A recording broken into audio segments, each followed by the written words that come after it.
Who wants to keep running? The side will put him down, but it only takes the Aegis the Immortal. VP. Naku, lakad mo tatang, lakad mo tatang!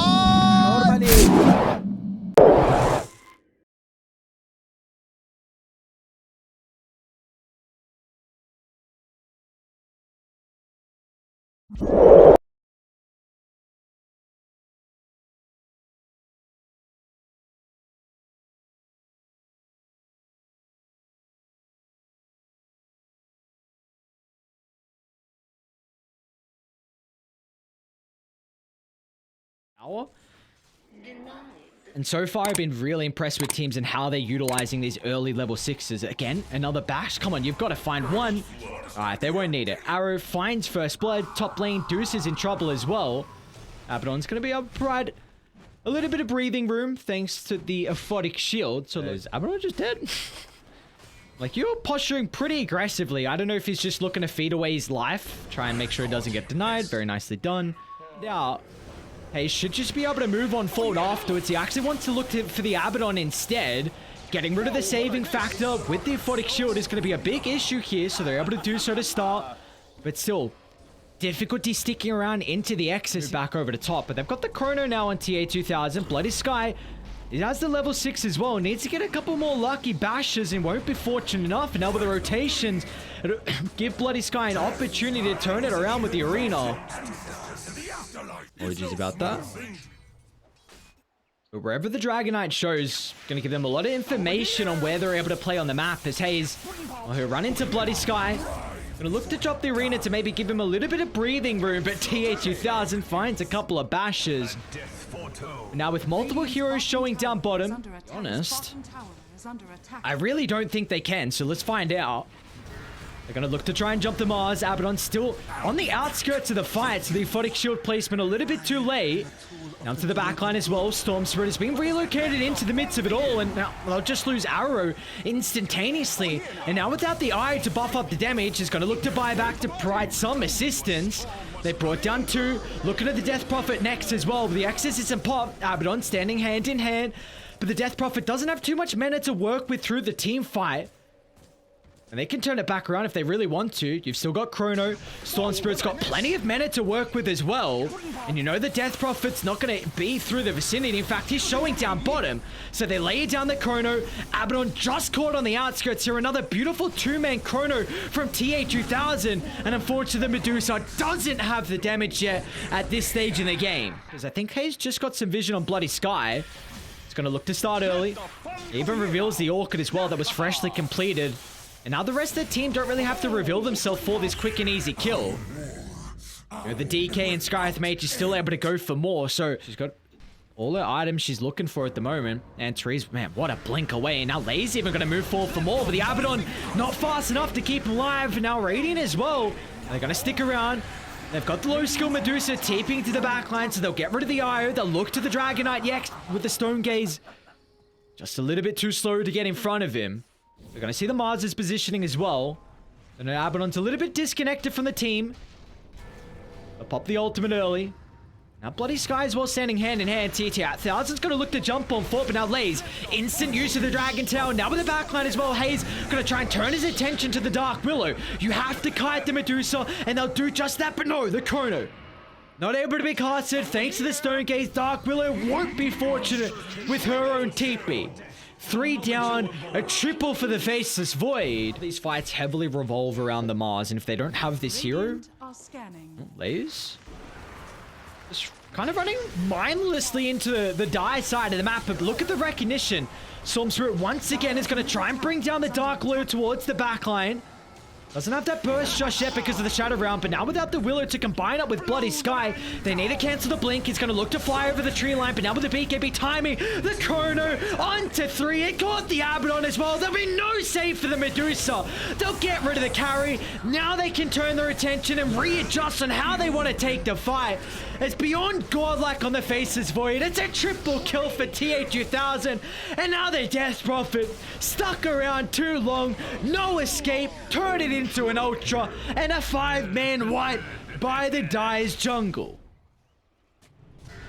Plays. Gonna look to blow up the Mars, and again, And now Storm's through it as well with a relocate to the back line. Mars is going to buy back. TH2000 is going to jump over the tree line.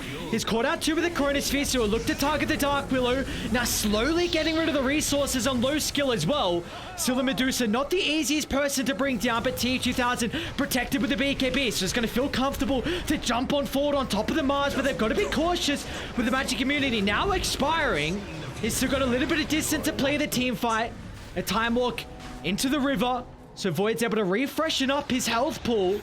A heavy commitment with the buybacks nonetheless, though, for the boys over on Dire and Hayes. He's still got so much mana to work with.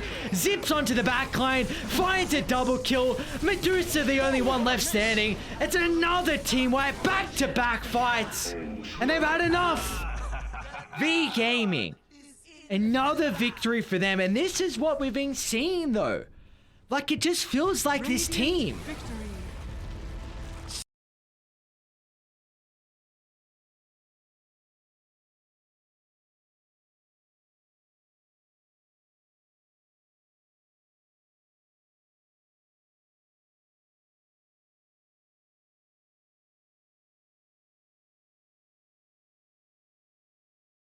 Is by far one of the more self-sufficient laners as Ursa's about to die. First blood. Very nicely done for Dire. I thought they were more than likely going to pick up a kill on the Bane, but... So... I mean, you need to bring everyone else. Antares has pretty much left the lane to put emphasis on creating this stack as... I mean, Pango? Pango? Well, now Lena's dead too. Hayes makes the movement. TH2000's going to set up for the backstab as well. So Lena's even going to pop a Ferrified just to try and stay alive for a little bit longer. But Antares should go down. Doesn't get the bash on Bloody Sky, and you've got your blasts off in about 15 seconds. A bit unfortunate we're losing the courier, but 1000. Maybe Hood. Worried about the Lena burst potential is mid lane. Pangolier. Gonna go down to the rotation. Arrow has been having a solid start to this game, though. Continued to play around here. I just feel like Radiant, they're not gonna do a whole lot this game. Like, you're gonna wait for the level 6s. Pango's got his. I honestly wouldn't hate seeing a Midas out of anyone, as, I mean, Antares just doing techies things. You back, maybe make some stacks. Get the small camp off. There's Lays. He's actually going to look to jump on forward. They feel like the Bane's a quick and easy kill. They know the Rolling Thunder's on cooldown, but it will be back up shortly. So with the Queen of Pain getting a little bit too aggressive with that previous blink, now they can look to charge on forward for more as well. The charge techies, he doesn't find the blast off connection, so it's a double kill for the Lena. But now with the Bristleback showing up, they can beeline straight towards the area that Lean is positioning at the moment. As Hayes, along with TA2000, Arrow, gonna look to try and get rid of the Nightmare, but around a choke point like this, it feels like you just have to leave the Invoker. There's no way he's gonna get out to safety. Now again, the Fiend's Crypt, catching out the Queen of Pain. The duration's long enough for low skill to be able to stack up the Fury swipes, but the big issue is now the Bristleback is shown up to the party. TA2000 stepping into the river is gonna look to hold back the side of Irie to give some space to Techies. They know the trajectory of Lena across the map. Even Bloody Sky is going to look to charge on forward as well, but just suicides into the middle of 5 V Gaming heroes. Nick's going Yules could be okay. Bloody Sky? Top lane, who have they found? Gonna be Hayes once again. I mean, the Bane's doing it all themselves at the moment here. Yes, Ursa's providing the damage. Antares might have just feed away his life here, unfortunately. Tries to juke around the tree line. And now with the BKB, low skill's going to commit underneath the T2 tower. The Rage looks for the TP out, and he'll be fortunate enough. Arrow's not going to go for a blind impale. Simultaneously, they're on top of Lays. Do you want to reveal this smoke on the techies? So I feel like you don't. You've got the vision on the Queen of Pain, an instant jump in. Hayes is going to be caught out as well around the choke point. Look at the bounce back as the Pangolier providing perfect use of the chain control. And now simultaneously, TA2000, they've got the break thanks to the Aghanim Shard. This actually could be the window now to get rid of the Bristleback, and they will. Radiant, all of a sudden, back into this game. As a huge item timing gets him 3 kills over on V Gaming. He has to get near the Roche Pit to start bombing the area. Again, if you give this one up for free, this game, I think, blows wide out of control. Arrow. They're actually going to look to take the fight. They need to deal with the Pain Clear. Now the Bane as well. They've caught out the Invoker. Blast Off going to at least cancel the Fiend Skip. And now Invoker still looking to reset away from the fight, but low skill. Hunting throughout the night. Is able to finally get rid of the Invoker. But the price, it's too heavy to pay as 3 are down. They've cancelled the TP. They'll lose the Ursa. More importantly, the gem is dropped as well. Under attack.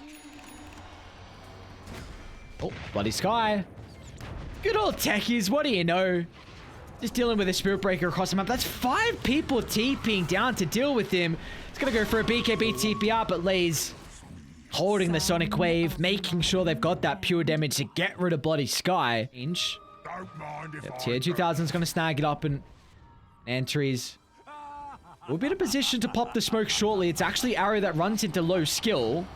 They've got the vision on top of TA 2000, so Bloody Sky's going to move on forward to try and provide the break. They haven't found the beautiful start to the fight as Antries straight on top of the Ursa. They're looking to force an unnecessary use of the BKB. Can they take a fight around the bombs as well? Some early uses from Radiant. One from the Spirit Breaker, one from the Leaner as well, but they're on top of the Invoker. They need some assistance with the Lincoln taken care of. They're going to jump the middle of the fight. Lays followed up with TA 2000, but look at the Quills stacking up as TA, which is rip them apart. Buyback's coming into the fray, but still the Bristleback's got to be cautious, or does he? The raid boss that he is at this stage in the game. Pango's going to attempt to TP out, and TA 2000's like,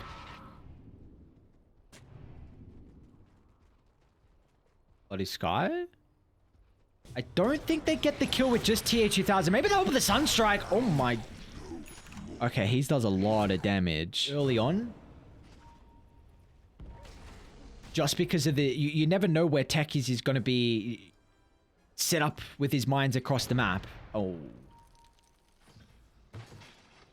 They are looking to connect to the Leaner at the moment. I'm gonna jump. Nice time with the Spike Carpers as well from Arrow. Oh my lord. What a way to start the fight. A little bit too late. The safety from the Pain Clear. They've even run into the Bane as well. My god, this tech is just pulling them apart. You can't help but laugh, honestly. Arrow? He's got his own Yules. Should be okay. So not having a bash or anything. So he can just turn it back around. Yules up the Ursa. Spirit Breaker's nearby to provide some assistance, but still, they're taking a fight without the Leaner and the Bane, so they're going to be cautious for the rotations that come on over.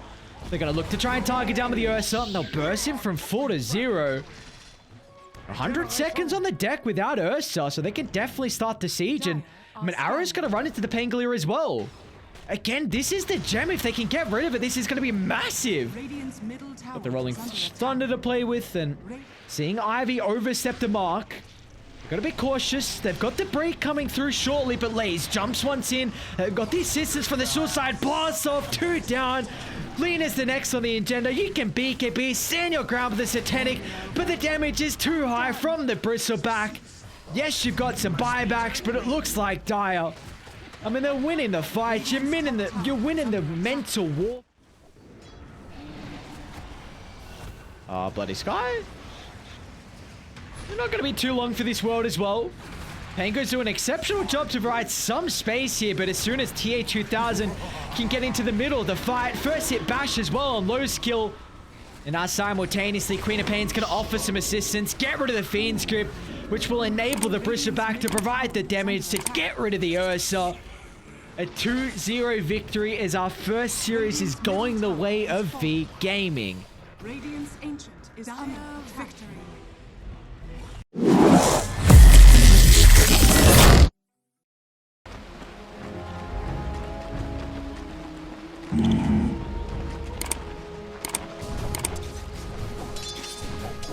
Right.